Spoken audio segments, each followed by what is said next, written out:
Արծվիկ Մինասյան, համեցեք։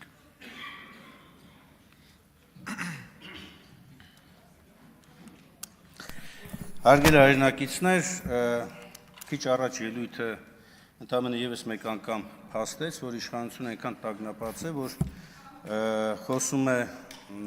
քաղաքական դաշտում, ընդդիմադիր դաշտում մեծ դերակատարություն ունեցող ուժի մասին, Հայաստան դաշինքի մասին, եւ խոսում է այսպես կոչված իբր հրահանգավորման մասին, ակնհայտ է, որ հրահանգներով շարժվողը դուք եք, մեծամասնությունն է, եւ շարժվում է մեկ անձի հրահանգով, եւ այն էլ բռնապետական մեծ հակումներ ունեցող անձի հրահանգով, եւ այսօրվա հենց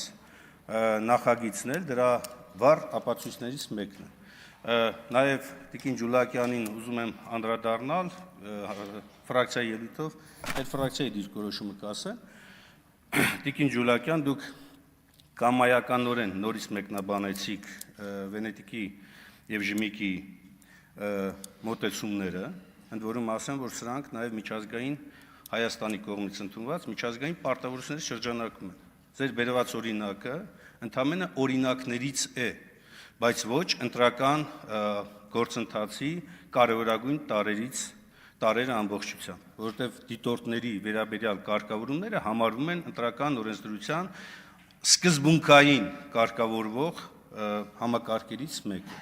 Բացի դա, քիչ առաջ տեղ ունեցավ նաև խորհրդի նիստ, որտեղ ակնհայտ դարձավ, որ մեծամասնությունը անկախ ամեն ինչից, առհամարելով բոլոր ժողովրդավարական նվազագույն կանոնները, իրավական նվազագույն պարտավորությունները, որոշել է ուժի զոռով, այսպես ասած, այս նախաձեռնությունն առաջիկա ընդամենը մի քանի ամսից սպասվող ընտրություններում իրականացնել փոփոխություն։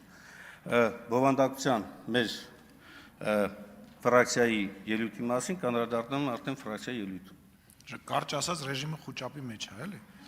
Համեցեք, պարոն Եղայան։